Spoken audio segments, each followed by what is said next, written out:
билјардот е еден вид на шах. Значи, за да се игра билјард потребна е одредена доза на моторика, која што треба еден играч да ја поседува. Позади која моторика не може да има ефект во победите и во конзистентноста на перформансот, доколку немате психолошки пристап кон играта, а тоа е припрема за едниот, другиот, третиот и, да речеме, така натаму удари кои што следуваат. Значи, затоа го спореди со шах, бидејќи кога ќе застанете на масата, кога ќе ги видите топките, веќе треба да знаете што ќе биде вашиот следен потек и доколку не можете да поентирате во следниот потек, треба да направите се за да ја направите играта на вашиот противник многу потешка. Вака го опишува своето сериозно хоби мојот соговорник во ова издание на Луѓе и места. Дејан Сипковски, 20 години, е пасиониран играч на билјард. Не му се исполнил сонот од младоста да биде професионален играч на билјард и од тоа да живее, но успеал оваа негова пасија да ја продолжи до денес со учеството и победите на голем број турнири во Македонија, но и со континуирано подобрување на своите резултати и на меѓународните турнири. Денес по професија е економист и работи за странска компанија, но љубовта кон овој спорт направила билјардот да биде негова оддишка, но и тренинг за животните предизвици. А се започнало во неговите средношколски денови. Зголемувањето на изостаноците како средношколец ја потврдило љубовта која тогаш се раѓала кон зелената маса и топчињата. Уште тогаш забележал дека има нешто повеќе кај него во овој спорт од останатите. Со билјардот започнав да се занимавам пред 20 години, значи далечната 1994 година, и како и тогаш, така и денеска, тоа остана само едно големо хоби. Она што мене ми исполнува, она што ме тера да се надпреварувам, да бидам поуспешен и можеби и се засрта како дел од мојот карактер во минатото, како и во сегашноста.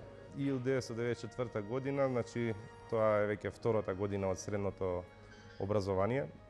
Тогаш имаше огромен подем на билијардот во Скопје, значи се отвара играчници на секој чекор, дури се отвара и низ целата Македонија.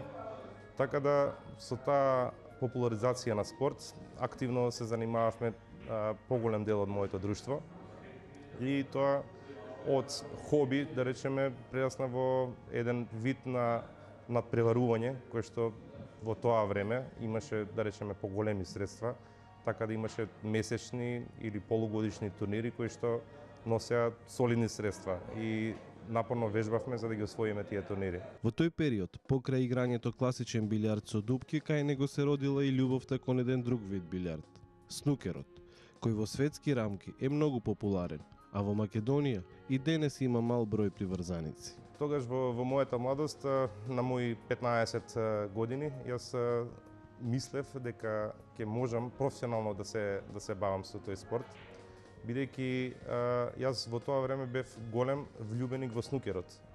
И ден денес снукерот, за разлика од билјардот, е многу поценета вештина, бидејќи самиот спорт се одигрува во сосема други услови и тежината на играта е на повисоко ниво. Значи, доколку кај билјардот има одреден процент на среќа, кај снукерот тој процент е многу помал и таму се докажуваат само оние кои што се највешти. Она што се случи како пресврт е што од друга страна па кај нас снукерот не беше толку популаризиран. Ние пробувавме на секаков начин да го популаризираме во тоа време, но немавме опрема, да речеме, да започнеме со тој спорт. Целата опрема која што се носеше во Скопје во тој период беше дедицирана за пул билјард, односно за деветки маси. Значи, оние прави професионални маси за снукер, кои се 12 фита, не постоја во Скопје. Токму еден надпревар во снукер го впишал Сипе во неформалните рекорди во македонското спортско новинарство. Имено повеќе од 6 часа траел телевизискиот пренос од еден надпревар во снукер помеѓу Дејан и неговиот тогашен противник. Далечната 1995 година во Домот на градежниците постоеше голема билјард играчница и во истата се одржуваше државен турнир на снукер. кој што во тоа време на мои 15 години го освоив, и тоа беше еден од поголемите турнири во мојата кариера, кој што на многу рани години освоив многу важен трофеј. Истиот надпревар беше пренесуван директно на А1 телевизија и во време трајање подолго од 6 часа, така да и ден денес таа анекдота стои дека јас и мојот сопарник, кој што и ден денес еден од моите сопарници во билјард играта во Македонија, Жика Михајловски, игравме повеќе од 6,5 часа и тој надпревар заврши 11:4 во моја корист. Поминувањето подолго време на масата за билјард, тренирањето, посветеноста влијае на тоа да израснете во подобар играч, вели Дејан, но и додава дека предност е кога има некој нешто да ви покаже, да ве научи. Во тоа време имав среќа да учам од еден од најдобрите карамболисти во Македонија, господинот Петре Коцов. Од него ги преземавме, да речеме, сите новини во билјардот, бидејќи тој не беше, да речеме, скржав за да ги пренесе на нас помладите. Знаете, во тоа време немаше YouTube, немаше интернет и не бевме толку можност да ги следиме случувањата надвор од светот. Денеска со новитетите во информатиката и во технологијата, новите играчи се и текако поспособни да учат побрзо и да купуваат од професионалците од останатиот свет. Денес тој има поголема конкуренција од порано, иако порано имало поголем број клубови и поголем број играчи. Некои од неговите противници од тој период се негови противници и денес. Во тоа време постоја, да речеме, сепак само неколку играчи кои што во секое време се боревме и бевме помеѓу првите тројца, да речеме, некогаш ќе бидам јас прв, некогаш ќе биде Жика прв, некогаш некој трет, но во секој случај денеска времето е променето, бидејќи денеска има поголем диапазон на одлични играчи во Македонија. Ќе пробам да набројам само неколку од нив, бидејќи ако изоставам некој, нека ми прости. Значи, тука е Трајче Дончевски, тука е Дарко Ацевски, тука е Диме, тука се играчи одлични од Битола, играчи одлични од Прилеп. Не можам да ги именувам сите, но во секој случај денеска на еден турнир се појавуваат повеќе од 6-7 фаворити, што во тоа време не беше случај. Тогаш беа 20 или 30 фаворити кои што отскокнува, да речеме, на неколку нивоа повисоко од другите. Денеска тоа е малце поразлично. Се сеќава на времето кога во Скопје имало повеќе билјард клубови, за денес да има едва и 2 до 3. Но затоа пак за пофалба е фактот на отварањето на вакви клубови во останатите градови, што не било случај порано. Да го имавме ова интервју пред нецела година. Во Скопје постојат 4 одлични клубови. За жал, 2 од нив веќе се затворени. Едниот од нив беше во салата Борис Трајковски, беше еден од, можам да кажам слободно, најубавите на Балканот. Другиот беше во населбата Аеродром.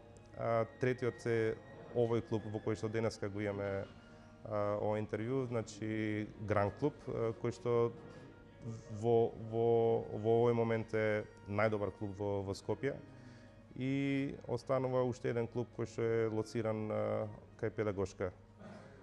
Така да сега една година подоцна од како затворија овие два клуба, во право си, значи интересот е намален. Од друга страна, во Прилеп се отвори најголемиот клуб во Македонија, кој што поседува 8 Динамик 3 маси и е во моментов најголем клуб во Македонија, и морам да бидам искрен дека во последно време неколку пати месечно го посетувам клубот за да уживам во играњето во тој амбиент, како и во клубовите во Битола и Струмица, кои што се, да речеме, расадник на нови таленти. Во повеќето од овие клубови се одржуваат турнири и лиги во билјард во отсуство на една официјална лига. Дејан е победник на повеќето од нив, иако ја нагласува сериозната конкуренција денес. Но денес тој учествува и на меѓународни турнири. Лиги се одржуваат во сите клубови, значи и во овој клуб кој што е Гран клуб постои лига. Последните 4 лиги кои што се одржува во другиот клуб кој што се вика КМ, во последните 4 години можам да се пофалам дека ги освоив јас. Имаше лига во клубот Москони кој што се наоѓаше во аеродром, исто така успеав да ја освојам минатата година. А додека во лигата во Гран не успеав да ја освојам првата титула и се задоволив со високото второ место. Значи лиги постојат во сите клубови. Овие клубови кои што ги спомена во Битола, во Прилеп, сите си имаат своји интерни лиги и тоа е добро, бидејќи ја одржува тензијата надпреварувачката тензија на самите играчи и ги спрема за понатамошни успеси, бидејќи со едно нормално играње или нормален тренинг, без да има надпревар самиот играч, не може да се припреми за нешто повеќе во кариерата. Имав среќа да присуствувам на повеќе од 7-8 надпревари надвор од Македонија. Говорам за надпревари каде што има над 150 играчи од над 25-30 земји. Значи тука се собира кремот на Европа и уживање не само да се биде дел од таа атмосфера, туку и да се видат играчите кои што представуваат нешто во билијардот. Се работи за 20 на професионалци кои што исклучиво живеат од играта билијард. Значи, доколку за мене и за поголемиот дел од играчите во Македонија тоа е само хоби.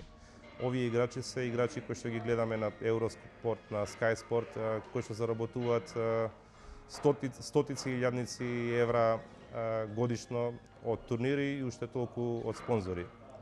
Така да на тие надпреварувања моето задоволство, освен што сум бил присутен на тие да речеме ивенти, било што со секое мое појавување сум успеал да одам еден чекор понапред. Значи, ако на првото надпреварување сум бил 90 место, сега веќе на последното влегувам во најдобрите 16. Така да самото искуство и самата самодоверба од посета на тие турнири вродува со плод. Се надевам дека за година-две ќе успеам да влезам во топ 4. Неговата посветеност и пасионираност кон билјардот го прави овој спорт негово сериозно хоби. Може да се каже сериозно хоби. Знаете, билјардот го играм веќе 20 години и да бидам искрен, би можел активно да го играм уште 3 до 4 години, можеби 5. Значи, со самото тоа, ќе сакам овие неколку години кои што преостануваат од моето активно играње билјард да ги посветам за да пробам да го досегнам врвот на Европа, односно да влезам во најдобрите 4-5 играчи во Европа и со самото тоа да ја представам Македонија на најдобро можно светло. Се почестив и јас со привилегијата да бидам негов противник.